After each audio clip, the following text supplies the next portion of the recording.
Assalamualaikum warahmatullahi wabarakatuh. Salam dan bahagia.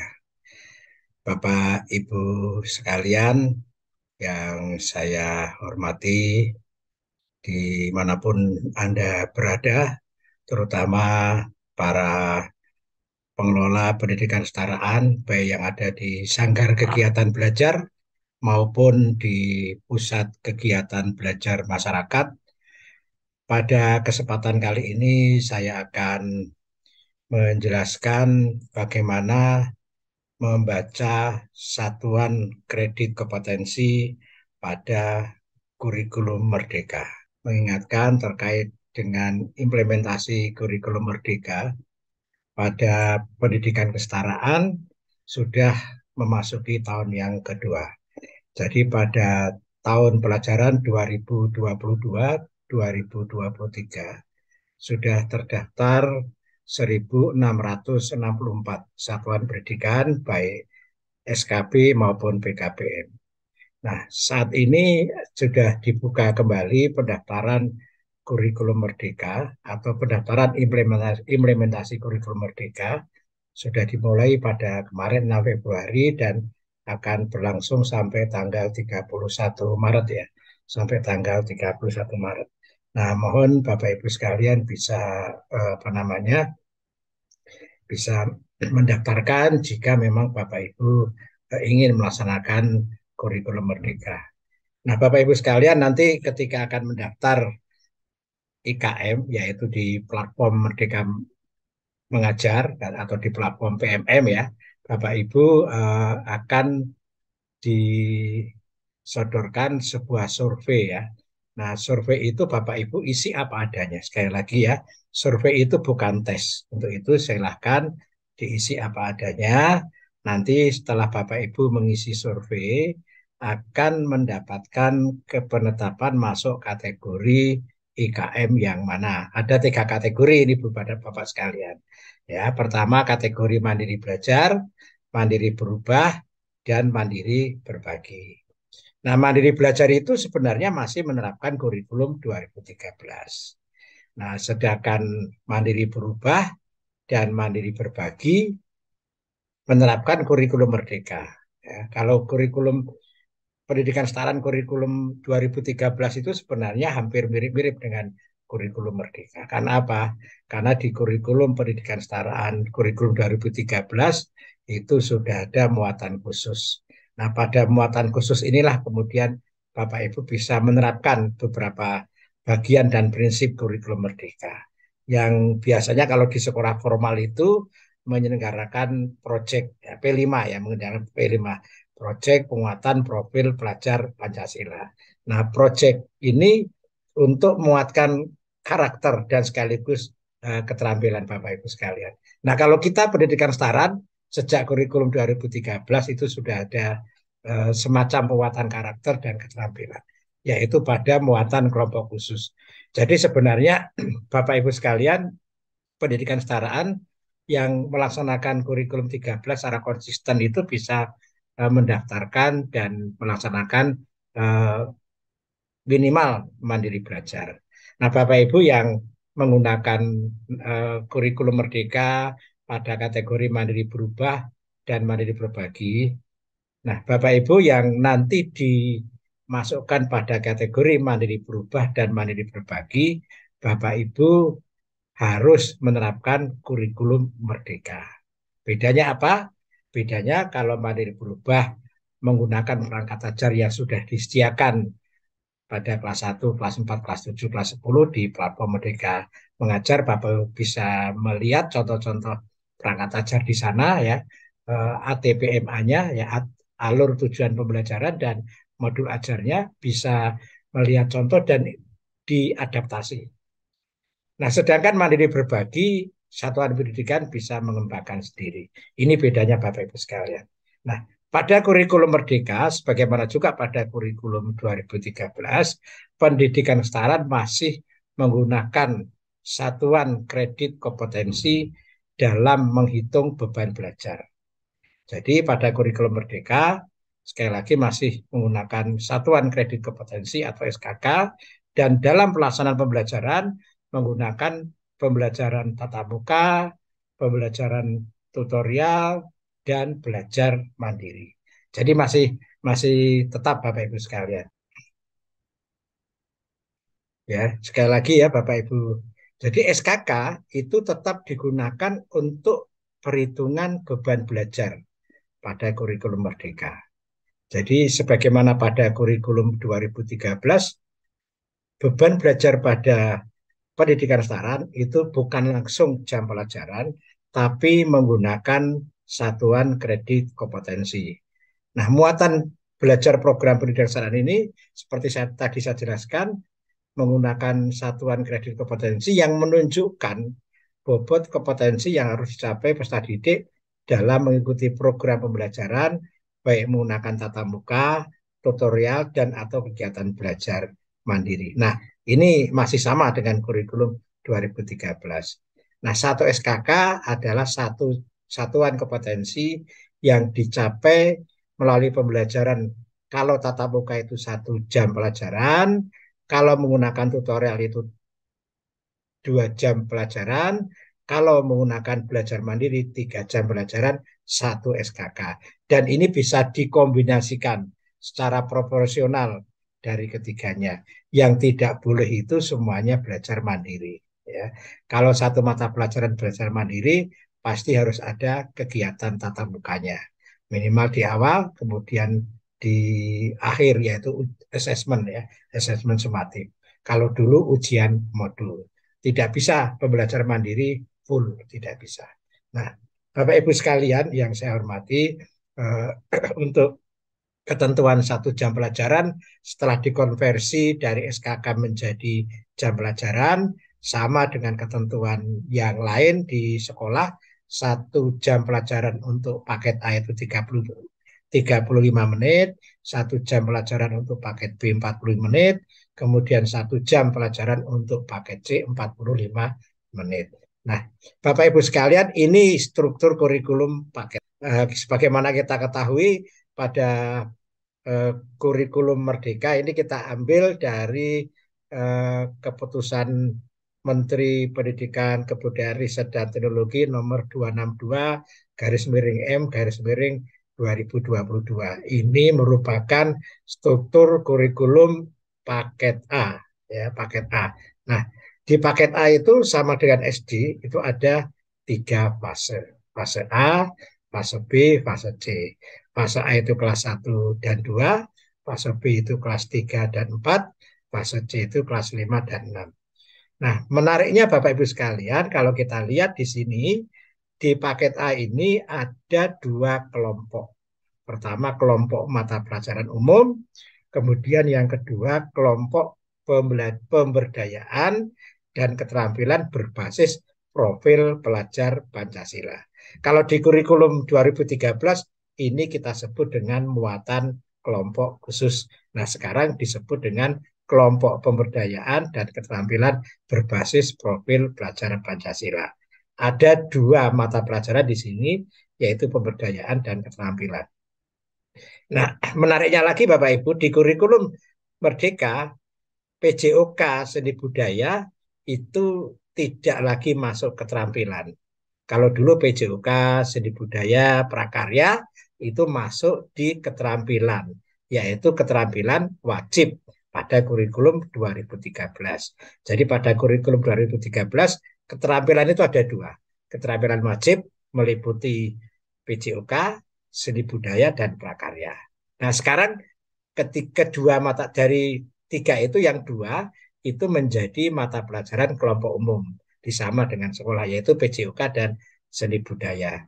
Nah, di dalam struktur kurikulum paket A ini, kita melihat ada hal yang baru dibandingkan dengan kurikulum sebelumnya, yaitu mata pelajaran ilmu pengetahuan alam dan sosial atau IPAS ya, ilmu pengetahuan alam dan sosial atau IPAS. Kemudian ada bahasa Inggris ya, bahasa Inggris, kemudian muatan lokal lah. Bahasa Inggris dan muatan lokal ini bersifat apa namanya fakultatif ya, tidak harus wajib. Jadi Bapak Ibu ini bersifat pilihan, bisa menyelenggarakan, bisa tidak. Termasuk juga apa namanya untuk muatan lokal ini mengikuti ketentuan di daerah masing-masing. Muatan lokal apa yang dikembangkan, ya, dia dikembangkan sesuai dengan ketentuan dari peraturan gubernur atau peraturan bupati, misalnya akan mengajarkan bahasa Jawa, bahasa Sunda, ya, bahasa Dayak dan seterusnya, bahasa Bugis dan seterusnya, bahasa Minang, bahasa Batak ini tergantung dari keputusan dari pimpinan wilayah setempat, termasuk juga muatan lokal yang lain. Nah, tapi Bapak Ibu sekalian, muatan lokal yang sifatnya keterampilan dan soft skill itu bisa dibelajarkan pada kelompok pemberdayaan dan keterampilan pada kurikulum pendidikan kesetaraan. Nah, yang menjadi eh, pertanyaan kita, Bapak Ibu sekalian, ya, di sini ada tabel, ya, kemudian ada angka, ya, ada tabel, ada angka, ya, sebentar. Nah, ini ada angka 57, ya, kemudian di dalam kurung 2052. Ada angka 60 di dalam kurung 2160 dan seterusnya. Begitu juga di profil pelajar Pancasila ini, maaf, di kelompok pemberdayaan dan keterampilan berbasis profil pelajar Pancasila ini ada angka 8 dalam kurung 288. Ini adalah beban belajar yang dituangkan dalam SKK. SKK-nya ini yang 57 ini. Nah, yang dalam kurung apa ini? Dalam kurung ini konversi. Ya, ini konversi ke jam pelajaran. Nah, bagaimana mengkonversinya? Nanti kita lihat Bapak Ibu sekalian. Nah, tapi Bapak Ibu yang harus dilakukan oleh satuan pendidikan tidak sekedar membaca ini pengkonversi, tapi harus melakukan distribusi. Distribusi SKK pada kelompok mata pelajaran umum, pendidikan agama dan budi pekerti, pendidikan Pancasila, bahasa Indonesia, matematika, ilmu pengetahuan alam dan sosial, PJUK, seni budaya, dan juga nanti pada mata pelajaran pemberdayaan dan keterampilan. Itu harus dikonversi, ya, harus didistribusi, ya, bukan dikonversi, tapi didistribusi. Berapa SKK pendidikan agama, berapa SKK pendidikan Pancasila, berapa SKK bahasa Indonesia, dan seterusnya. Nah, satuan pendidikan harus mengkonversi terlebih dahulu, ya. Nanti akan saya tunjukkan bagaimana dokumen Bapak Ibu bisa mengadopsi untuk melakukan konversi ini. Nah, sekarang saya akan menunjukkan kepada Bapak Ibu bagaimana membaca angka 57 dan dalam kurung ini. Nah, ini saya besarkan, ya, yang kelompok umum untuk paket A, ya.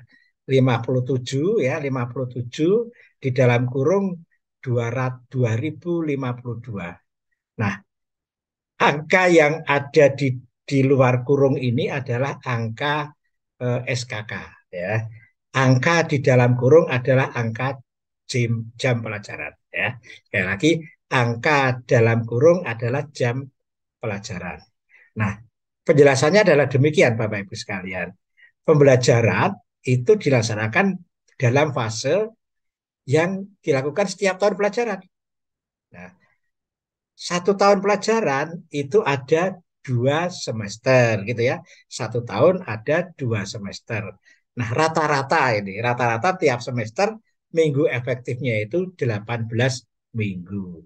Nah, sehingga 1 tahun itu ada 36 minggu. Ya, ada ketemu, ya. 1 tahun ada 36 minggu. Ini harus dipegang dulu nih. Kenapa? Karena ada keterangan setiap tahun pelajaran dalam fase pada setiap tahun pelajaran. Nah, Bapak Ibu sekalian, kalau kita hitung setiap minggu, setiap tahun itu kan ada 36 minggu. Kemudian kita asumsikan pembelajaran ini kita lakukan tatap muka. Asumsinya, ya, asumsi untuk perhitungan SKK di dalam kurikulum Merdeka ini diasumsikan pembelajarannya itu tatap muka.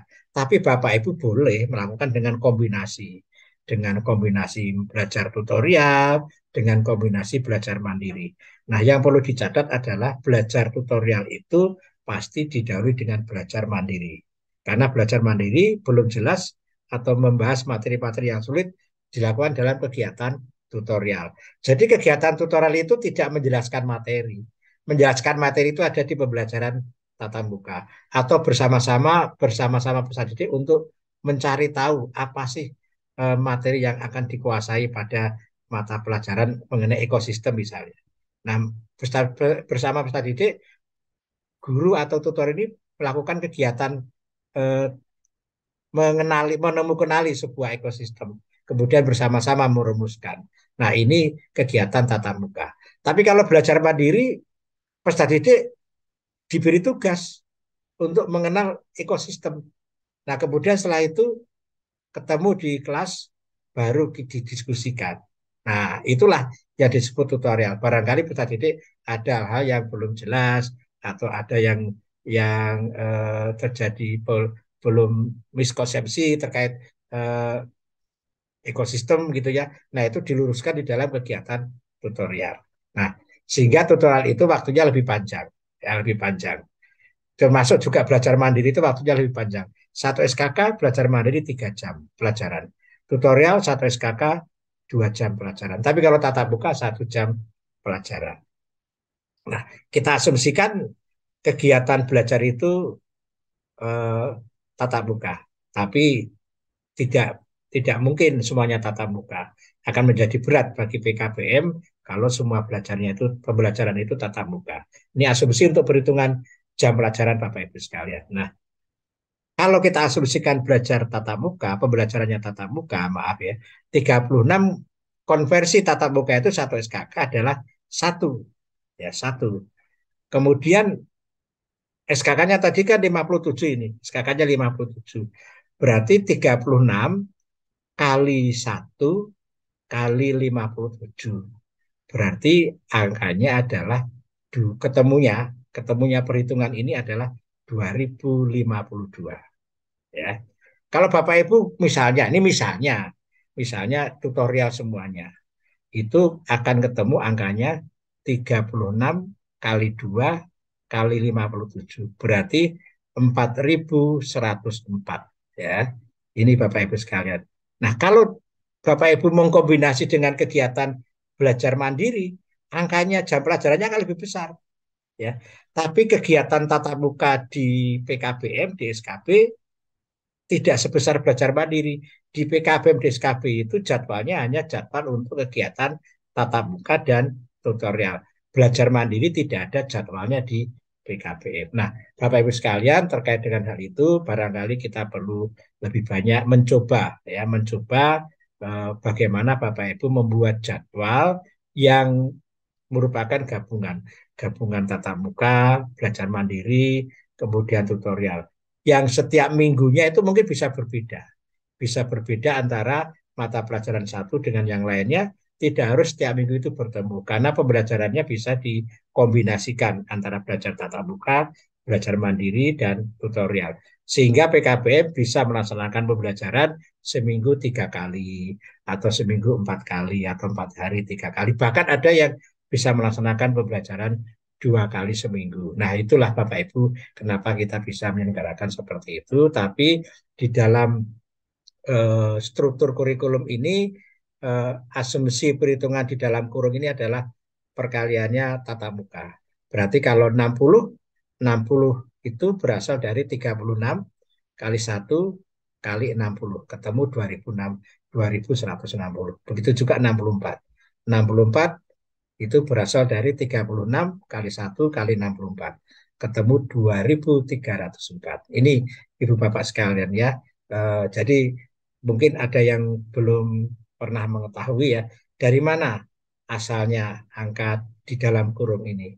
Nah, mengenai pembobotan 57, 60, 64, ini sudah diperhitungkan untuk pendistribusian.